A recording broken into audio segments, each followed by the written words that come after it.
Trump versus China வர்த்தக போர் ஆரம்பம். இந்திய உற்பத்திக்கு பெருமடி எப்படி தெரியுமா? அமெரிக்க அதிபர் ட்ரம்ப் 20ஆம் தேதி பதவியேற்க உள்ள நிலையில் ட்ரம்ப் சீனா மோதல் இப்போதே ஆரம்பித்துள்ளது. இந்த மோதல் இந்திய உற்பத்தி துறையில் கடும் பாதிப்பை உண்டாக்கி இருக்கிறது. அது எப்படி, என்ன பாதிப்பு என்பது குறித்து இந்த ஒரு வீடியோவில் விரிவாக பார்க்கலாம். அப்படித்தான் பார்க்கும்பொழுது அமெரிக்காவின் புதிய அதிபராக டொனால்ட் ட்ரம்ப் வரும் 20ஆம் தேதி பதவியேற்க உள்ளார். அமெரிக்கா அமெரிக்கர்களுக்கே என்ற நிலைப்பாட்டை முன்வைத்து மீண்டும் வெற்றி பெற்றுள்ள ட்ரம்ப் கல்வி, பொருளாதாரம், வேலைவாய்ப்பு என அனைத்து துறைகளிலும் அதிரடி மாற்றங்களை கொண்டு வரப்போகிறார்.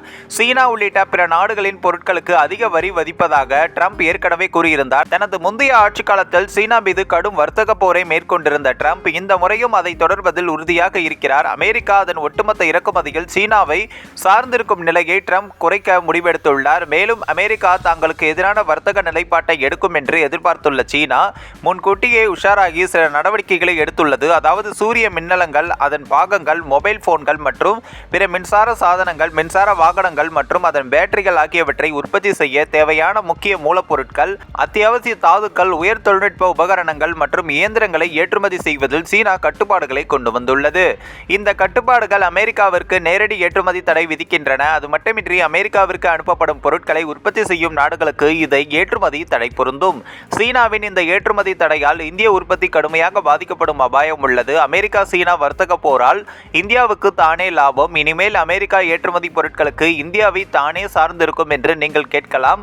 அமெரிக்கா சீனா வர்த்தக போரால் இந்தியாவுக்கு ஒரு பக்கம் லாபம் இருந்தாலும் மறுபக்கம் உற்பத்தியில் பெரும் பின்னடைவை இந்தியா சந்திக்க இருக்கிறது. ஏனென்றால் மேக் இன் இந்தியா திட்டத்தின் கீழ் செல்போன்கள் உள்ளிட்ட மின்சாதன பொருட்கள் உற்பத்தி, ஆட்டோமொபைல் துறையில் மின்சார வாகனங்கள் உற்பத்தி என இந்தியா சொந்தமாக பொருட்களை உற்பத்தி செய்து வருகிறது. இந்த உற்பத்திக்கு தேவையான மூலப்பொருட்களுக்கு இந்தியா நேரடியாகவோ இல்லை மறைமுகமாகவோ சீனாவை தான் சார்ந்து இருக்கிறது. சீனாவில் இருந்து தான் உயர் தொழில்நுட்ப உபகரணங்கள், பேட்டரி தயாரிக்கும் மூலப்பொருட்களை இறக்குமதியும் செய்து வருகிறது.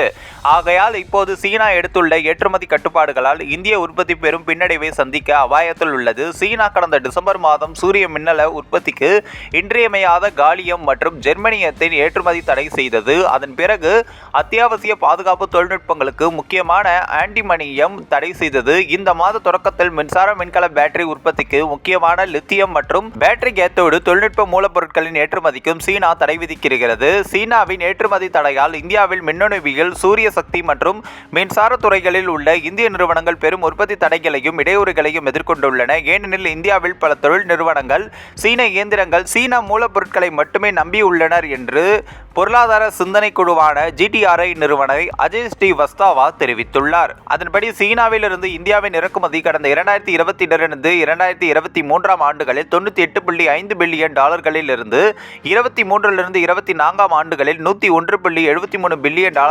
அதிகரித்துள்ளது என்று தரவுகள் கூறுகின்றன. சீனாவின் இந்த ஏற்றுமதி தடை அமெரிக்காவை இலக்காக கொண்டிருந்தாலும் இந்தியாவையும் ஒரு வகையில் சீனா பழிவாங்கியுள்ளது என்று பொருளாதார நிபுணர்கள் கூறுகின்றனர். ஏனென்றால் கடந்த 2020ஆம் ஆண்டில் கிழக்கு லடாக்கில் இந்தியா மற்றும் சீன வீரர்களுக்கு இடையே ஏற்பட்ட மோதல்களுக்கு பிறகு இரு நாடுகளுடைய உறவும் அவ்வளவு இனிமையானதாக இல்லை. சீனாவுக்கு எதிர்ப்பு தெரிவிக்கும் வகையில் சீனா செயலிகளுக்கு இந்திய தடை விதித்தது. அத்துடன் சீனா முதலீடுகளுக்கும் சீனாவின் விசாக்களுக்கும் பல்வேறு கட்டுப்பாடுகளை விதித்தது. இதனால் அதிருப்தி அடைந்த சீனா அந்த அதிருப்தியை இப்போது ஏற்றுமதி தடை மூலம் காட்டியுள்ளதாக பொருளாதார நிபுணர்களும் கூறுகின்றனர். இந்த ஒரு வீடியோ குறித்து உங்களுடைய கருத்துக்களை நீங்க மறக்காம கமெண்ட்ஸ்ல சொல்லுங்க. நம்ம ஏஷியாநெட் நியூஸ் தமிழையும் தொடர்ந்து ஃபாலோ பண்ணுங்க.